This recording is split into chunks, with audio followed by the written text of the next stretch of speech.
Welcome to the Human Capital Innovations Podcast, your go-to source for personal, professional, and organizational growth and development. We hope you tune in often for all things people management, organizational development and change, organizational leadership, and social impact related. Maximize your personal and organizational potential with Human Capital Innovations Podcast.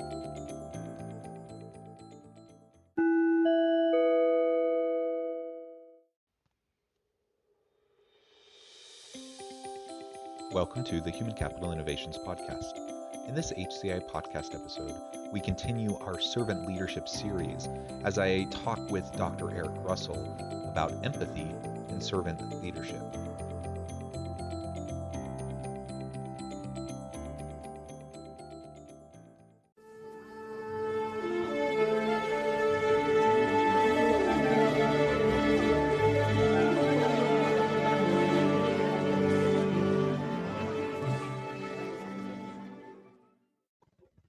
Dr. Eric Russell, welcome back to the Human Capital Innovations Podcast. Thank you. Great to be here. It's great to be back with you again. We were meeting every week over the summer for our servant leadership series. And then as we got into the beginning of the academic year and things got busy, we started to stagger these out a little bit further. So it's probably been about a month since the last one that we did. But I'm grateful, to have the chance to sit down with you again and continue to explore different aspects and facets of servant leadership and how important that is within organizations. We were discussing before hitting record in our pre-interview that today we wanted to focus on empathy in servant leadership. And we were just talking about how important that is during this current context that we happen to be in. Before we launch into our conversation, though, I thought I would just do a really quick introduction for anyone who may not have caught previous episodes in our servant leadership series. Dr. Eric Russell is an HCI research associate, and he's an associate professor of emergency services at Utah Valley University. I think you've been on like a dozen episodes or so of the podcast at this point, perhaps more. Maybe. Yeah. And we've had some really good conversations. So I would encourage anyone who's listening to this episode to go back, look through the back catalog, find some of our other servant leadership episodes. And if you go to innovativehumancapital.com, our main website, and go to the podcast tab, you'll also see that at the top, there's a link to go into all the podcast episodes by topical theme. So if you want to just have a quick way to go back in and find all of the servant leadership episodes that we've done up to this point, you can go right there. It pulls it right up, super quick and easy, and then you can listen away and hopefully get some good insights on how to be a more effective servant leader within your organizations. So, Eric, welcome back. Always a pleasure, my friend. Today we're going to be talking about empathy. Let's start by exploring empathy in and of itself, what it is, why it's important, and then we can connect it back to servant leadership and hopefully provide some takeaways for listeners on what they can start to do to develop more servant leader empathy with their people. Yeah, for the people. Whenever I give a talk about empathy, I always start with the difference between empathy and sympathy. What people don't understand is when you talk about sympathy is hierarchical. So you're almost looking down on somebody. You're almost like, above them. But with empathy, what it is it just allows you in that moment to just come down to where somebody is in that moment and be there with them in their pain or whatever it is that they need, and to get them better. So we know that, and we've discussed it before, that one of the things when it comes to empathy is humility. It's your ability to be humble, to take off your C-suite role, to take off your leadership role, to take off that brass from your collar, and to just be there with that individual in that moment where they're at, and to get them where they need to be. That's empathy. Yeah, Um, and I was just going to say, as you were talking about kind of this hierarchy perspective to sympathy, there definitely can be a component of condescension or pity, right? That oh, that good some word. that Pity is a good sometimes word. enters in. And so, most people don't want that. They don't want someone to pity them. They don't No. want someone to look down on them. They don't want condescension. Um, because there's inherent judgment connected to each of those words, right? And Mhm. now I do believe someone can have true, genuine sympathy for somebody without passing judgment on them, or whatever. But what you're describing in terms of the distinction between sympathy and empathy, when you're truly empathic towards another individual, you just have the ability to sit with and be with them, right? There's like no agenda. There's nothing else going on. It's just being there, to be with them, to support, and listen. And that humility means also that you don't think that you like have the answer. You're not going to fix them, right? Right. You're just going to be with them, and the act of just sitting next to them, listening to them, um, showing compassion towards them in that moment, that's what I think makes empathy so powerful. And because you can relate, and you don't need to try to define it. You don't need to try to label it. You just are there with them. Yeah. It's having a heart.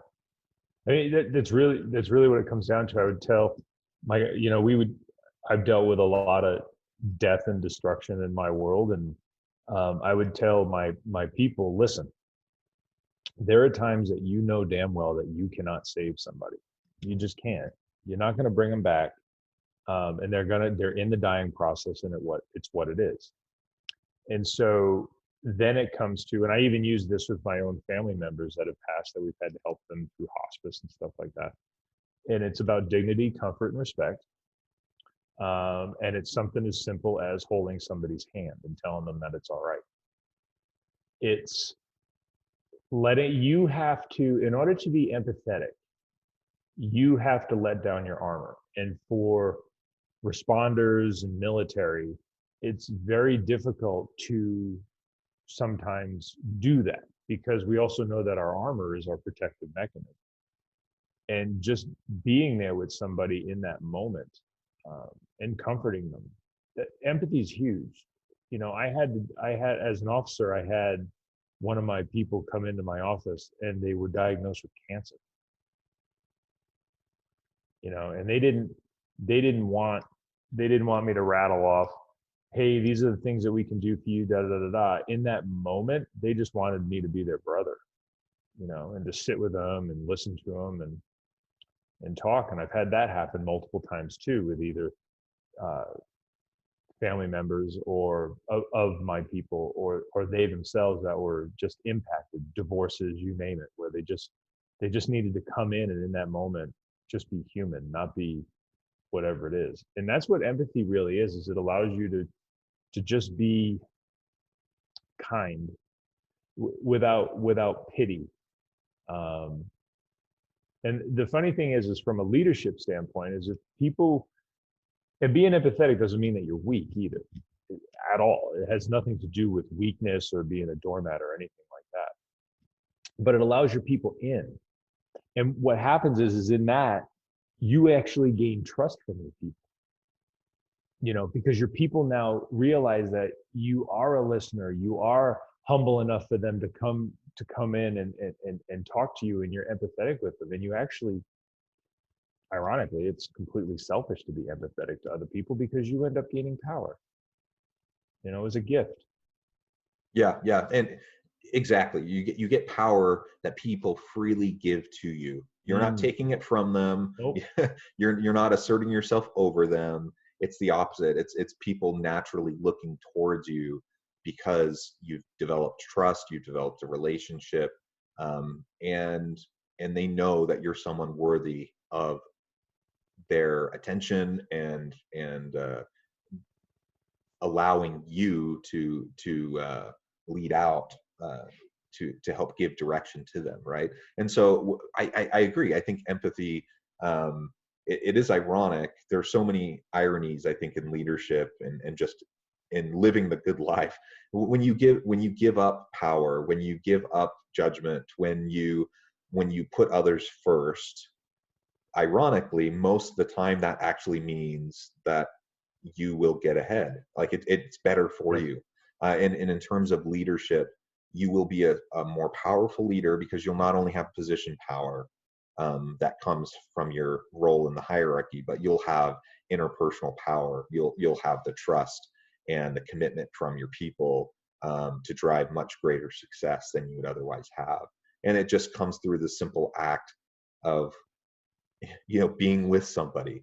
And that's one of the things I think that it's great about empathy is I reflect back on points in my life where I feel like I've actually done a pretty decent job of showing empathy, and I contrast that with times where I haven't done such a great job.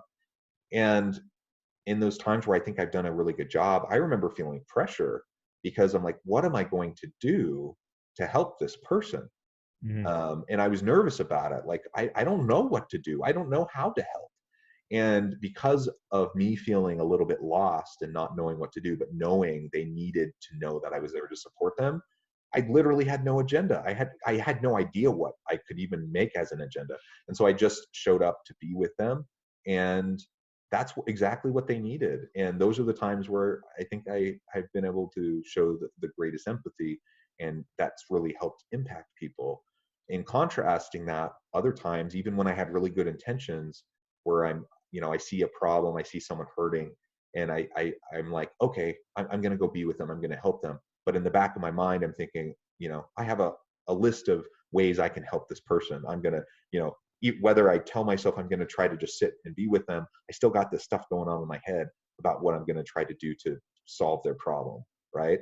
And inevitably, that ends up not being as good of or as effective as an interaction because people can sense that, right?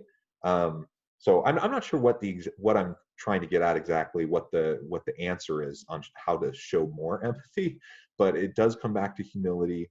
It comes back to just having no agenda, not trying to fix people's problems, just being with them and helping them to know that you genuinely care about them. When you do that, you're going to build so much trust and commitment from your people. They're going to look to you. They're going to be willing to speak up. They're going to be willing to push the envelope because they know you're someone who gets it. And for me, that's what it really comes down to.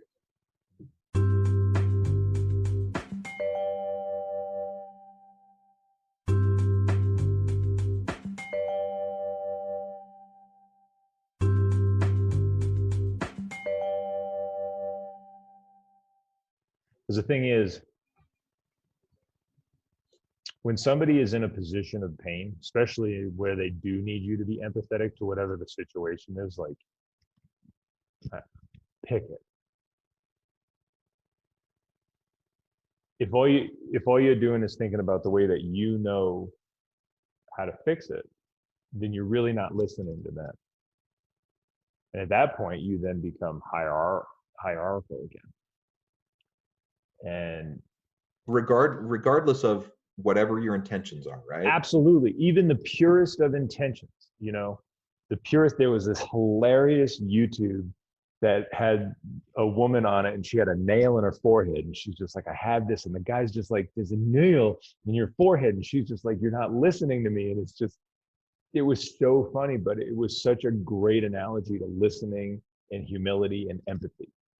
Is sometimes because here's the beauty of our language and talking. I don't know if you're this way, but I'm this way. I talk through problems. So I'm not talking about totally problems that are under the pressures of time and consequence. I'm talking about problems that there needs to be a solution. What are we going to do? Da, da, da, da, da, da. And I spend a lot of time dialoguing on it. Sometimes I'll drive my wife nuts because I will continuously talk about something because it's the way that I will work through it. We have that in common, and it sounds like our wives have some similarities too, because I think I drive my wife nuts. Yeah, so you know exactly what I'm talking about. You talk through these things. Well, in that moment where somebody needs your empathy, they need you, not you as an advisor, not you as a leader. They just need you. And sometimes it's something as simple as listening. And being empathetic to somebody opens that up. And a lot of times you find, we know this in psychoanalysis, and I'm not a psychologist. There was a bunch in my program that I got to read about, but I'm still not a psychologist and never claimed to be. But a lot of people can work through their own problems. They just need somebody to help them guide the river, and that's where the listening comes in, you know, and that's where the empathy is sometimes they just need somebody to be with them as they do it. You think of somebody that just needs their hand held for a moment in order to get through whatever it is. And when you can be empathetic with that individual, you can just be a powerful human being, you know. Yeah. So we've been talking around the connection between empathy and leadership. Let's take a little bit of time now to be a little bit more explicit about the direct connection to servant leadership. Why is empathy a core principle? Why is it something we're focusing on in this episode? And then what can anyone listening do to start fostering kind of a more empathetic approach to interacting with their people? That's a good question. So the way empathy works, in order to be a servant leader, you have to be accessible to individuals, and you have to be a healer to self, healer to others. Well, the only way that you can be accessible is you have to be empathetic to people in their time of need. Time of need, it could be anything. And so when you're in charge of an organization, you have to be aware that the people are the system, but the people come in with whatever baggage it is that they come in with. It doesn't stay at the door. If they're going through a divorce, if they have a sick child, if they just got a medical diagnosis, if a parent got sick, the apocalypse freaking happens the way it does now, and it's like, well, you have to choose between childcare and having a job. This being empathetic as a leader means that you are willing to just put yourself in your people's shoes in that moment and try to see the world as best you can, because we know that it's impossible to do it completely, but just see the world through their lens. What is it that they're going through and how are they navigating? And then spend a moment reflecting to yourself, how would I navigate this? How would I feel if I just got hit with the plague? My dad lives in a different state. I can't get to him. He has early stages dementia. I have a young child that needs homeschooling because the schools are closed, but yet there's no childcare. As a leader, you have to, and you might not have solutions to it either. And that's the other thing. You might not have a solution to all of the problems. But because you can reflect in that moment and go, how would I feel when I'm in this situation? That allows you to approach your people with more humility and more of that moral love that we talked about. That's how it ties into servant leadership. And the biggest way that you reflect on empathy, that you work on empathy, is reflection. It's reflection of yourself, and it's asking yourself in that moment, how would I want to be treated if I was this individual that's standing in front of me? How would I want to be treated? And I would suggest, what you're saying is the golden rule, and I think that's really important, right? If we can keep that in mind, that can solve a lot of problems in terms of how we interact with people. But sometimes there's a disconnect between kind of what we would hope to see and experience versus what other people might prefer. And so I'm sure you've heard of the platinum rule. Instead of doing unto others as you would have them do unto you, you do unto others as they would have you do unto them, right? So, and that requires you to know them. That requires you to not project yourself onto them, and that's really hard to do because that's just our natural tendency. Very. Okay, so now you go back to what we've discussed before, which is humility. Sometimes the solution for one is not the solution for the other. We do this. we like to simplify things. We simplify things in education. We simplify things in medicine. It's always one solution. It's always a drug, not a diet or an exercise or a lifestyle change. It's always, a standardized test, not an option to write or do some kind of creative work or whatever it is. We always, because time is of the essence and it's ticking away on all of us. So we always want to just streamline things, make it simple. Here it is, problem A, solution B. That's it. And the difference between the golden rule and the platinum rule is absolutely true, but that only comes from being a leader that knows your people. Like I've had people work for me on the same team that I had to treat them completely different. Not that I didn't hold them to the same standards, but the way that I would approach them was completely different. Because if I approached one this way versus the other one, they would really take it personal. Where the other one was more like me, where they want you to be absolutely direct in your face. This is exactly what I expect, da, da, da, da, and then let it go. So that really comes, the reason that all of this ties back into servant leadership is because it comes from knowing your people. It comes from knowing your people, understanding your people, and being in their world and not in your ivory tower. So that's really where it comes from. Yeah, absolutely. So what would you say to the critics who are listening, if anyone's listening to this and you're like, that sounds nice, but in reality, the world is a harsher place, and you're just going to end up being a doormat. People are going to walk all over you. We need leaders to be strong and bold and whatnot. Like, how would you respond to that kind of a potential critique? It's a fictional narrative that people have been telling themselves that we know isn't real. So the idea of the great man theory, somebody who looks like John Wayne and stands 6'5" and is going to be this individual that will lead everybody, and they're gruff and tumble and all this stuff. It's complete BS. In that reflection that I talk about, you're going to be there one day. You will be the individual on that other side. It's guaranteed. Life is just not this trajectory that goes straight up. There's a down. There's tragedies that happen. And if you don't understand that you're going to be in that place one day, then you don't get it. And another thing is, the people who are still buying into this great man theory of you have to be strong and stoic and all of this stuff, we know it's not true. We know that special operations and law enforcement and fire and rescue and all of these, what you would consider these alpha career fields, are adopting this style of leadership. And it's because the other way doesn't work. It leaves you that lone warrior out on the plain, that you're by yourself if you want to be that individual. But being empathetic to somebody doesn't mean that you can't be strong. Being humble doesn't mean that you're not strong. All it is it's putting who you are into context and allowing your people to come to you. And so when you understand that, and you finally abandon that great man theory, and you adopt the servant leadership philosophy, you gain more power because your people come to you. Because your people know you're there for them. And you gain this legitimate power and authority, the ability to persuade, to get your ideas forward, and for people to run with your vision.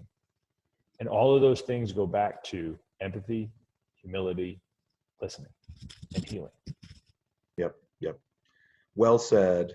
And I would just add to that, anyone who's listening who might think this sounds nice, but it's just kind of warm fuzzies, fluffy stuff. It's not what it really takes to get things done in the rough and tumble world. I would just invite you, like Eric said, spend some more time reflecting. Reflect on yourself, reflect on those times where you've had more persuasive power, the ability to garner the commitment and the buy-in from your people versus times you haven't. Look to examples of other leaders that have been as successful or have not been.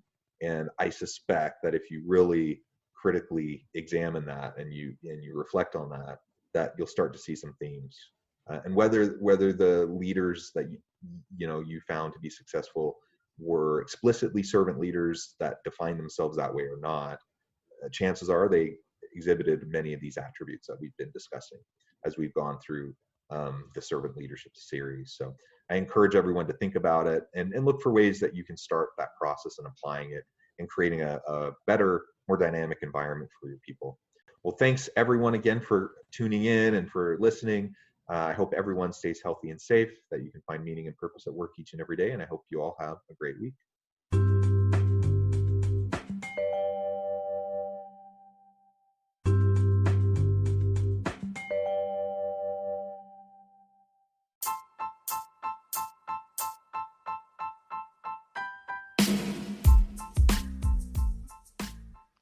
We are excited about the launch of HCI's new magazine, Human Capital Leadership. Human Capital Leadership is a free, interactive e-magazine designed to help individuals, leaders, and organizations find innovative approaches to maximize their human capital potential. We will be publishing issues quarterly in August, November, February, and May. Check out the first issue and let us know what you think.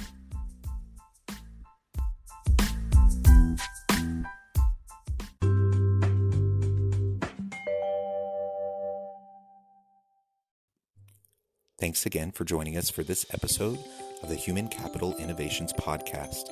I hope you stay healthy and safe and that you have a great week.